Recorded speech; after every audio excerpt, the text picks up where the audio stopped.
To a science academy channel, है ना। आप लोगों को बहुत बहुत स्वागत है मेरे प्यारे से चैनल ए साइंस अकेडमी पे। आज हम लोग पढ़ने वाले हैं क्लास 10 के मैथ एनसीईआरटी चैप्टर 7, है ना। पार्ट 6 है आपका। इस लेक्चर क्लास के माध्यम से हम लोग क्या देखेंगे, इसमें पहले चर्चा कर लेते हैं। इस लेक्चर क्लास के माध्यम से हम लोग सीखेंगे त्रिभुज का क्षेत्रफल निकालना, है ना, यानी, और उसके बाद देखेंगे हम लोग विभाजन सूत्र देखेंगे। उसके बाद हम लोग इस वीडियो में देखने वाले हैं केंद्रक को, है ना। तो सारी चीज़ पे चर्चा होगा। हम लोग बारी बारी से चर्चा करेंगे। थोड़ा सा पिछले वीडियो के लेकर के हम लोग चर्चा करेंगे, पिछले वीडियो में क्या क्या देखे हुए। तो पिछले वीडियो में हम लोग क्या देखेंगे कि दो बिंदु आपको दिया रहेगा, ए बिंदु और दूसरे बिंदु क्या हो गया, बी बिंदु। और ए बिंदु और बी बिंदु को हम लोग क्या करते थे, है ना, दो भागों में विभाजित करते थे। ये देखो, ए बिंदु और बी बिंदु के जो बीच की दूरी है इसको दो बराबर भागों में हम लोग विभाजित करते हैं, यानी कि 1:1 में विभाजित करना हम लोग सीखे हुए थे। अभी हम लोग देखेंगे, जैसे कि आपको दे दे, एक ए बिंदु हो गया, दूसरे बिंदु क्या है, बी बिंदु। दूसरे बिंदु क्या है, बी बिंदु है। इसको हम लोग ए बिंदु और बी बिंदु के बीच को जो दूरी है उस दूरी को हम लोग 2:3 में विभाजित करना सीखेंगे, है ना। उसके बाद देखिए ध्यान से, ए बिंदु और क्या हो गया आपका, दूसरे बिंदु क्या है, बी। और ए बिंदु और बी बिंदु के जो बीच का दूरी होगा उसको हम लोग 4:1 में विभाजित करना सीखेंगे। उसके बाद दे दे, ए बिंदु हो गया आपका, दूसरा बिंदु क्या हो गया, बी बिंदु हो गया। इसको हम लोग ध्यान से देखिए, इसको जो हम लोग 3:5 में विभाजित करना सीखेंगे। 3:5 में क्या करेंगे, विभाजित करना सीखेंगे, ठीक है। तो चलिए हम लोग देखते हैं पहला वाला जो आपका, यानी कि कोई भी दो बिंदु दिया रहे, उस दोनों बिंदु के बीच के दूरी को 1:1 में, यानी कि आधा आधा करना हो, तो उसको हम लोग सीखे हुए। इसे पिछले वीडियो आपको दिया गया है। आज के जो वीडियो आप लोग देख रहे हैं, इस वीडियो में आपको सिखाया जाएगा कि कोई दो बिंदु दिया रहे, दो बिंदु के बीच की जो दूरी हो उस दूरी को 2:3 में कैसे विभाजित करेंगे, या आपको बोले 4:1 में कैसे विभाजित करेंगे, या 3:5 में कैसे विभाजित करेंगे। ये सारी चीज़ को आपको बारी बारी सिखाया जाएगा। आप कहेंगे सर यही तीनों तो क्या एग्जाम में आएगा, नहीं, आपको इसके स्टेप यानी कि इसके थ्रू आपको सिखाया जाएगा कि आप कैसे किसी भी, यानी कि दो बिंदु के बीच की दूरी, है ना, दिया रहे और उसको कितना भी अनुपात आपको दे दे उसको आसानी से आप सॉल्व कर सकते हैं। ये इसके माध्यम से आपको सिखाया जाएगा, ठीक है। तो ये कुछ एग्जाम्पल है जिसके माध्यम से आपको सिखाने का प्रयास किया जाएगा, ठीक है। तो चलिए हम अपने वीडियो को आगे की ओर बढ़ाते हैं। उसके पहले थोड़ा सा हम लोग चर्चा कर लेते हैं, ध्यान से देखिए। उसके पहले हम थोड़ा सा चर्चा करते हैं रेखा और रेखाखंड पे। किस पे चर्चा करते हैं, रेखा और रेखाखंड पे। रेखा और रेखाखंड में क्या अंतर है, रेखा और रेखाखंड में क्या अंतर है, ध्यान से देखिए। अगर कोई लाइन सीधे ऐसे करके जा रहा है, इसको हम लोग क्या कहेंगे, रेखा। क्या कहेंगे इसको हम लोग, रेखा। रेखा कैसे कह सकते हैं, ध्यान से देखिए। और रेखाखंड किसको कहेंगे, तो सीधे कोई रेखा है, इसमें दो पॉइंट दिया हो, एक पॉइंट ए हो गया, एक पॉइंट क्या दिया है, बी दिया है। तो यहाँ पे देखिए, जब कोई भी रेखा पर एक निश्चित पॉइंट हो, है ना, एक निश्चित पॉइंट हो, जैसे कि ये निश्चित पॉइंट यहाँ पे ए इधर से आगे नहीं जाएगा, या बी इधर से आगे नहीं, बी यहाँ पर ही है ना, मतलब कि ये पॉइंट निश्चित है, ये भी पॉइंट निश्चित है। तब एक ये वाला बीच का हम बात करें कि ये क्या है, तो इसको हम बोलेंगे रेखाखंड। क्या बोलेंगे इसको, रेखाखंड बोलेंगे। इसको क्या बोलेंगे हम लोग, रेखाखंड। जब दो बिंदु निश्चित हो, ध्यान से देखिए, कोई भी, है ना, कोई भी रेखा खींचा गया हो और उस पर दो बिंदु निश्चित हो तो उसको हम बोलेंगे रेखाखंड। अगर सीधे कोई रेखा खींच, मतलब कि सीधे लाइनिंग खींच दिया गया, उसमें कोई बिंदु निश्चित नहीं दिया गया तो उसको हम लोग सिर्फ रेखा कहेंगे। क्या कहेंगे, रेखा कहेंगे, ठीक है। तो चलिए आगे को हम लोग बढ़ते हैं, ध्यान से देखिए।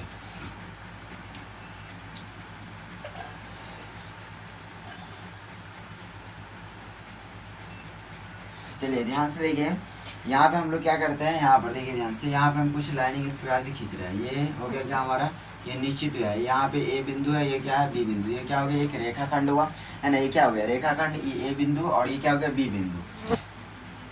ए बिंदु और बी बिंदु, ए का निर्देशांक हम देते हैं x1, y1, है ना, और बी का निर्देशांक देते हैं x2, y2 देते हैं, ठीक है। x2, y2 दे दिए। अब आगे देखिए, x2 और y2 दे दिए, और इस दोनों बिंदु के जो बीच का दूरी है उसको हम लोग m1:m2 में क्या करते हैं, विभाजित करते हैं। m1:m2 में क्या करते हैं, इसको विभाजित करते हैं। और ये जो बिंदु है जहाँ पर हम विभाजित कर रहे हैं, इस बिंदु का नाम देते हैं P।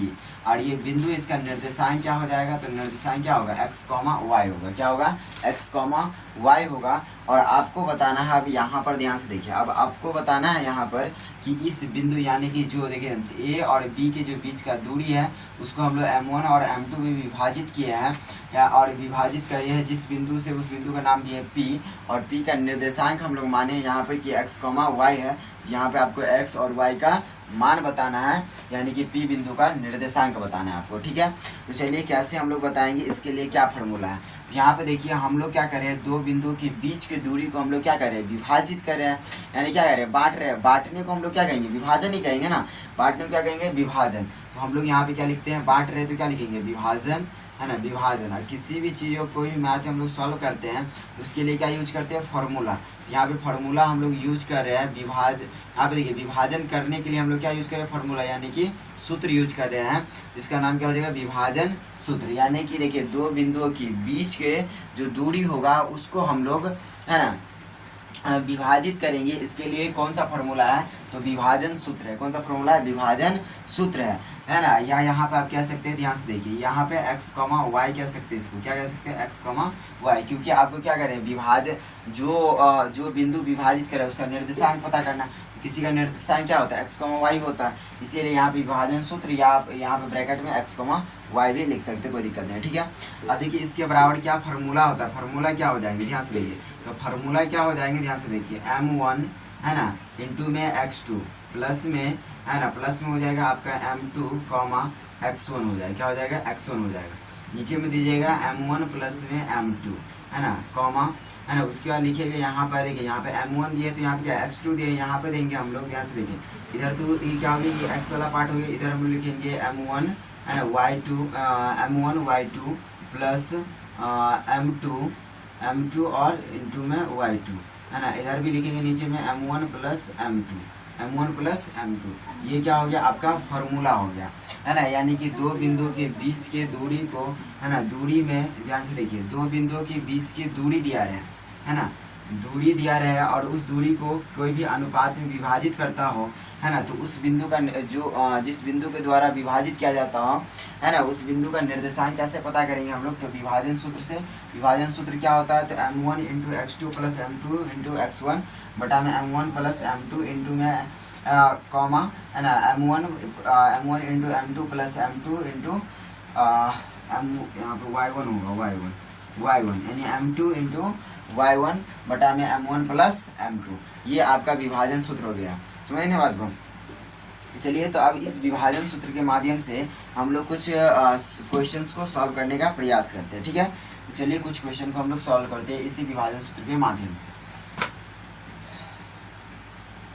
यहाँ पर ध्यान से देखिए, इसको हम लोग क्लीन ही कर देते हैं, ऊपर वाले क्लीन कर लेते हैं।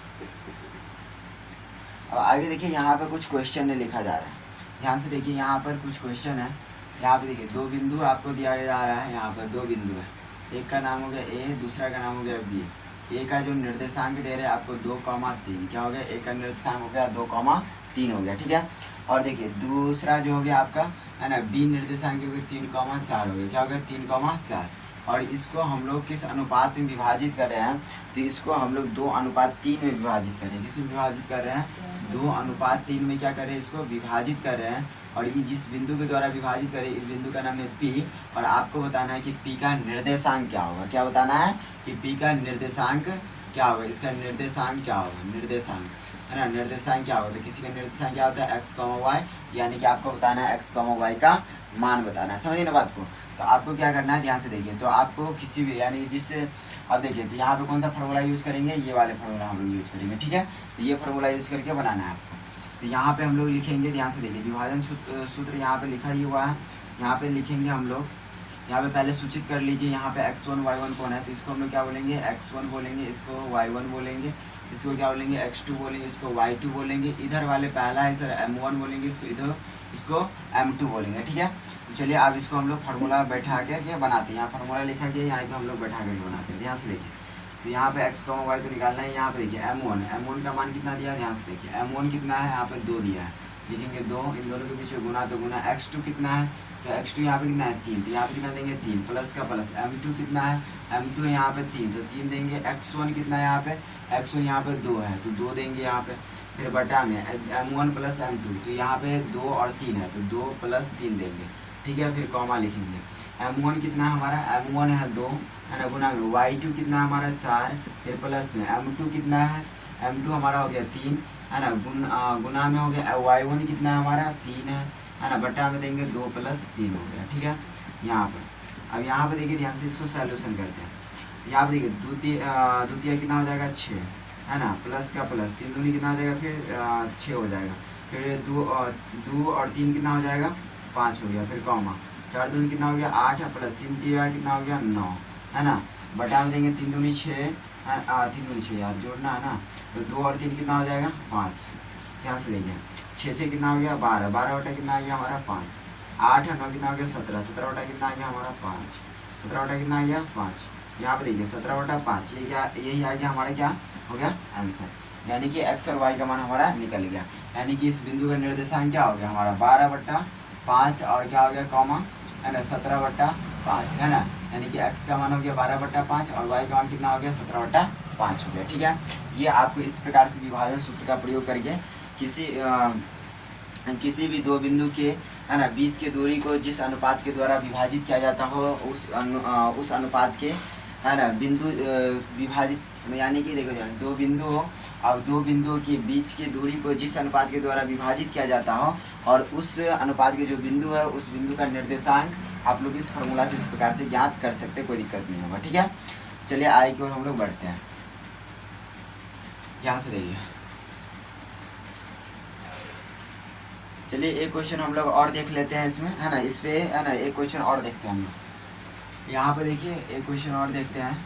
यहाँ पे हम लोग दो बिंदु दिए, एक बिंदु का नाम देते हैं हम लोग क्या के नाम दे देते हैं या कुछ भी, यहाँ पे ए नाम देते हैं ए, और दूसरा क्या मानते हैं बी। ए का निर्देशांक है ना, ए का निर्देशांक हम लोग कितना देते हैं -1, 3 हो गया, -1, कितना हो गया 3। बी का निर्देशांक 5, -2 हो गया, बी का निर्देशांक क्या होगा 5, -2 हो गया। अब यहाँ पे देखिए, यहाँ पे हम लोग क्या करते हैं इसको है ना 3:1 में विभाजित करते हैं, किसमें 3:1 में विभाजित करते हैं, और जिस बिंदु के द्वारा इसको विभाजित कर रहे हैं उस बिंदु का हम लोग कुछ नाम देते हैं, नाम देते हैं पी, और आपको बताना है इस बिंदु का निर्देशांक बताना है, यानी कि x, y का मान बताना है। ठीक है, तो कैसे बताएंगे तो ध्यान से देखिए।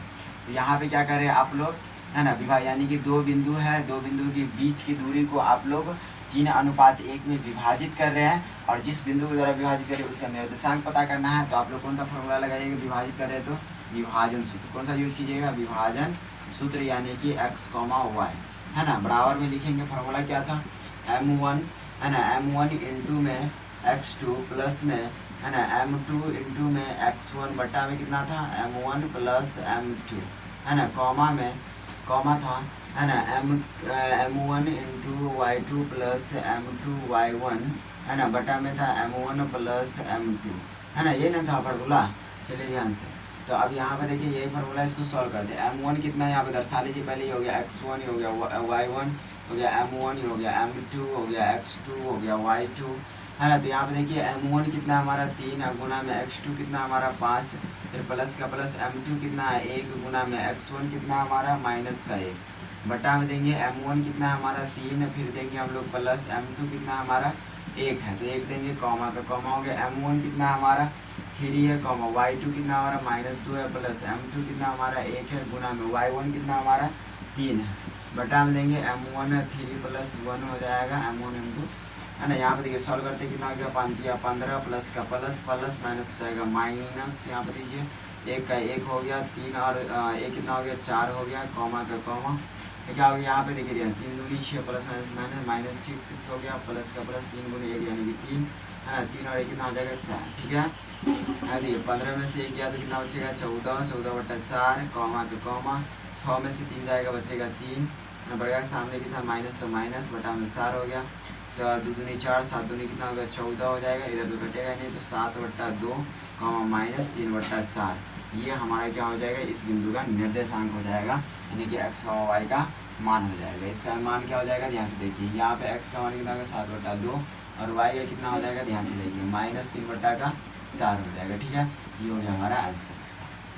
समझे बात को, तो इस प्रकार से आप इस प्रकार के सवाल को सॉल्व कर सकते हैं, यानी कि दो बिंदुओं के बीच की दूरी को जिस अनुपात को है ना जिस अनुपात से यानी कि जिस किसी भी अनुपात से उसको विभाजित किया जाता हो उस अनुपात के जो बिंदु है उस बिंदु का निर्देशांक आप कुछ इस प्रकार से ज्ञात कर सकते हैं। ठीक है, चलिए हम लोग अब अगले मिलते हैं एक अगले सा वीडियो में, ठीक है।